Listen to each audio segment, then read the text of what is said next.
You cannot understand insulin resistance without understanding what that insulin is. And I've told you multiple times, insulin is a hormone that is produced from that organ called the pancreas. And its job is to go and open up the cells, the muscle cells, the liver cells, and the fat cells, so that glucose, which is sugar, flows from blood into these cells for either utilization in the muscle cells, temporary storage in the liver cells, or storage in the fat cells, which is the major store.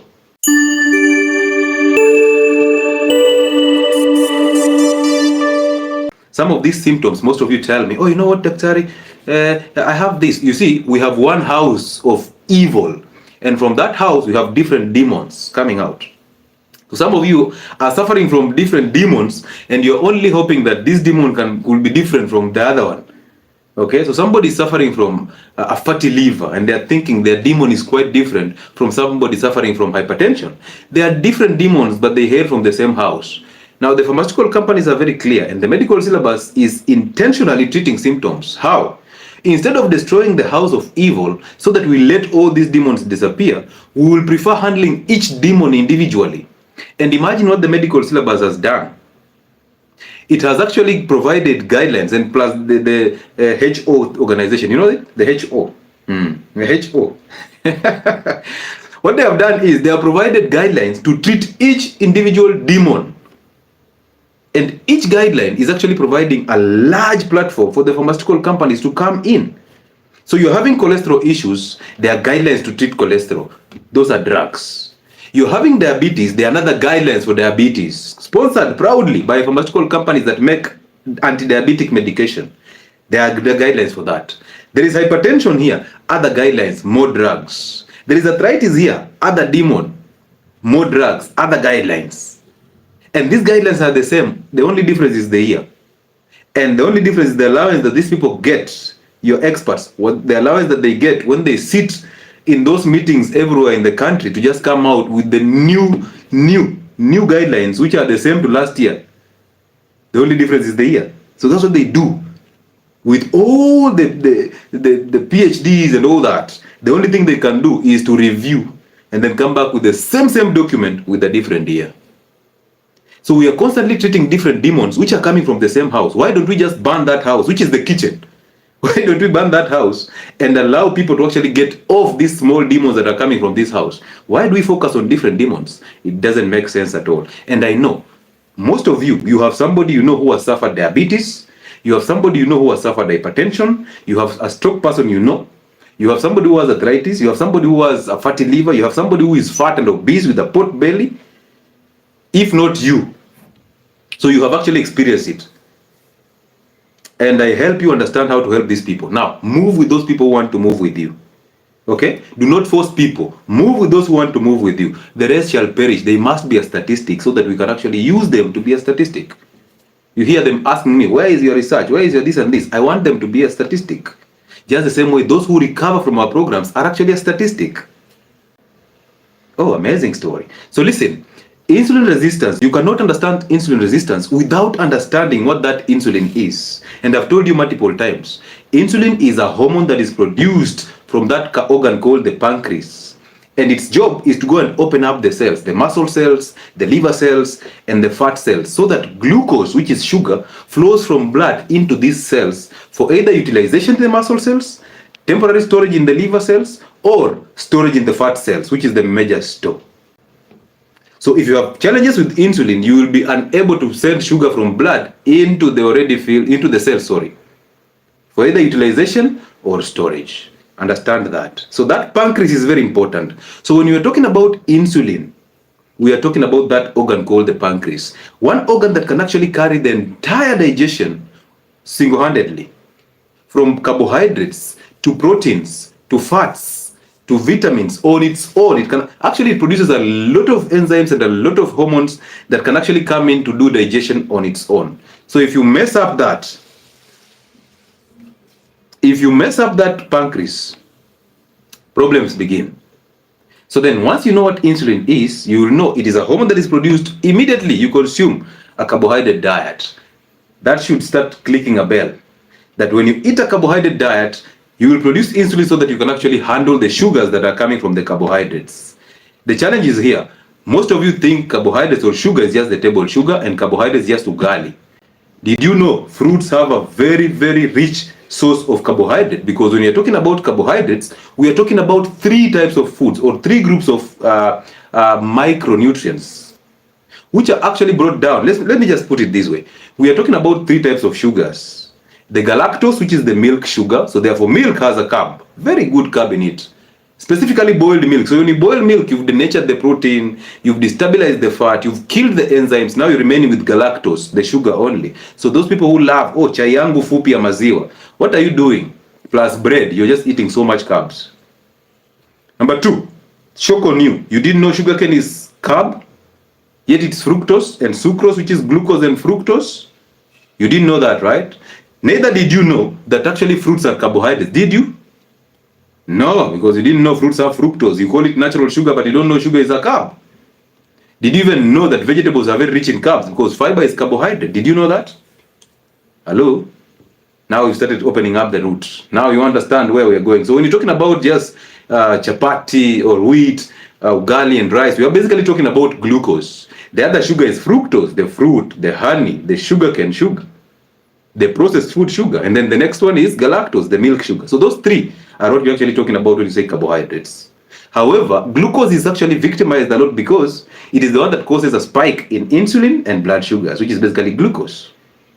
But you see, for fructose, it is considered safe because it doesn't cause a spike in glucose. Yes, because it is not glucose, unless it goes to the liver to be now converted later on to glucose. Because fructose is converted to glucose and also converted to triglycerides, which are fats that cause your fatty liver, or is converted to uric acid, which will give you gouty arthritis. So therefore, fruits in gout, no.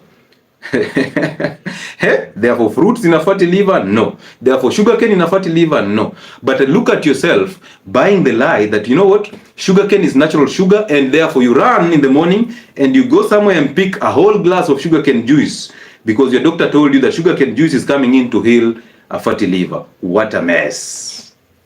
Sugarcane juice cannot heal a fatty liver. If any case, it will make it worse because it has fructose, and fructose will be converted to fats, and fats will give you a fatty liver. That is the beginning of insulin resistance and problems. Amazing, right? So once you've understood what insulin is, you will easily understand what insulin resistance is. So insulin resistance, basically, it is, let me just use the definition that is actually put out on the internet, but I don't use Google most of the times. So what they say is this: insulin resistance is a metabolic disorder characterized by progressive loss of control over blood sugars. Progressive loss of control over blood sugars. Progressive means it takes time to actually come in. That is the challenge, because by the time most of you are being diagnosed with insulin resistance, it is already too late. Just the same way, by the time you're being diagnosed with cancer, specifically cancer of the stomach, you have had all the kits for H. pylori, you've taken omeprazoles all through, but nothing is changing. By the time you're going for the diagnosis, you're at stage 4. How can we reverse that? Now it's just chemo or a surgery or palliative care. You see that? So this is the same case. By the time you're getting a diagnosis of insulin resistance, it's already too late. You actually went to hospital with a different disease, and then they took your random blood sugars. They realized, oh, your sugars are misbehaving. Now they took you to a fasted blood sugars, still misbehaving. They gave you oral glucose tolerance tests, is misbehaving. You cannot handle glucose. Then what did they decide? They decide, let's do a HbA1c, and boom, pre-diabetes is here. So it's already too late. That's why it's always nice, at least every after 3 or 4 months, go for a medical checkup, a full body checkup. It's very necessary for you. But of course, you'll keep complaining how expensive it is, right? But you're complaining and you're the same person who can actually afford medicines. Yeah? Because you have a health insurance, right? Amazing. All right. So now we are unable to handle glucose. It's misbehaving. Therefore, we have high glucose in blood, and we all know high glucose in blood is criminal. It's going to hurt your brain, it's going to hurt your eyes, it's going to hurt your kidneys, and when you hurt these organs, it's going to hurt your heart and the nerves, and all this will bring you complications of diabetes later on in life, and that will be expensive. So most cases of insulin resistance are actually linked to about 3 or 4 things, but most importantly, a high carbohydrate intake diet. Look at it this way. We take in the morning tea that has milk plus sugar, We eat it with bread, okay, plus some processed meat, sausages and smokies. And then we take a fruit juice. Some of you take fruit juices in the morning or fruits in the morning. Oh, you know what? I take a heavy breakfast. So your whole breakfast is just cereals and milk and sugar. That is carb. By the time you're getting to the office, if you're working for the government is very clear. It has to make you diabetic. So at 10, you have your tea again. Short tea plus some samosas or mandazis. You're the first one to grab yours because you're busy yawning at 8. You just ate at 7 leaving the house. At 8, you're yawning because of insulin resistance. And you will see that yawning is actually insulin resistance. Now you eat that, and within the next 2 hours at 11, you're again yawning. You want lunch. And then guess what? At 4 again, the government does wonders, brings you 4 o'clock tea. Some say, I love coffee at 4. Give them sugarless black coffee and see how they react. But they want coffee at 4, right? They want white coffee, and in that white coffee, they want 6 teaspoons of sugar. Then they're wondering, how do I end up getting a flu every time? How do I end up getting a skin infection? How do I end up getting yeast infections every time I'm treating this? You're suspecting your boyfriend, yet you are the problem. The diets that you're actually cooking for him are the problems. You're eating those diets, getting recurrent yeast infections and skin infections. And then he's eating those diets and getting erectile dysfunction. So 2 of you are just there as puppets, looking at each other and resenting each other with all you have. Because he has ED because of insulin resistance, you have yeast infection, and all of you are suspecting each other. When you get to insulin resistance, it's like that neighbor who always passes your gate. He passes your gate every time and says, hi, hello, Jerry, goes, comes back, hello, John, goes, comes back, hello, until you get tired with him. You say, we don't want your greetings. Please, just keep moving. We are tired of your greetings. Why are you greeting us now? You've just greeted us 3 minutes ago. Why? That is the same case with insulin resistance. So there are receptors on cells that actually trap insulin so that insulin can open up the cells. So every time you eat a carb, you spike blood sugars, insulin comes in to lower the blood sugars. You eat again, you spike sugars, insulin brings it down. But insulin has to work with the receptors. Now there comes a time those receptors are like, we don't want this, no way. Even if you're going up insulin, we are sorry, we can't take you anymore. You've come here multiple times. That is now the level where we call insulin resistance. Now you realize at that level, in your blood you have high insulin levels and you still have high glucose levels. Why?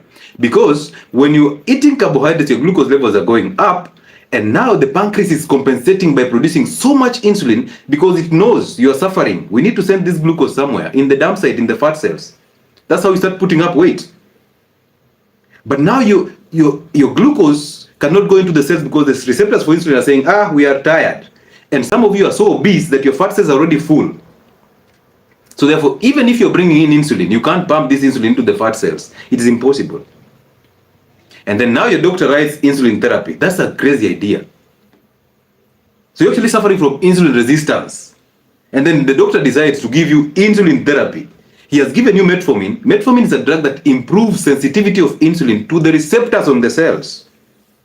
But now it has failed. He has topped up the dose. It has failed. And now he decides, you know what? What I'll do, I'll give this person now insulin injection. But even the drugs that are supposed to activate insulin are tired. They can't not do anything. That's why you top from 500 milligrams of metformin to 850 milligrams to 1000 milligrams twice a day, and nothing is happening. But you as the doctor, you're just there keeping on adding these doses. You even add on no-gluc. Now you bring in Triviamet. Nothing is happening. But then you decide, you know what, let's now put this on aside. Let's give him insulin injection. What for? What for? They tell the diabetic person to fast. Listen to them shouting at you. Ani fast, mimi. Daktari wangu alisema ni fast. The same doctor mwenye alikubadilishia dawa and nothing is happening. Please open up your eyes. Be now confident to ask questions that are very relevant and see how empty some of these doctors are. He might be a diabetologist, studied diabetes, but why is he having diabetes? Why? I thought experts in diabetes should never suffer from that condition. Amazing.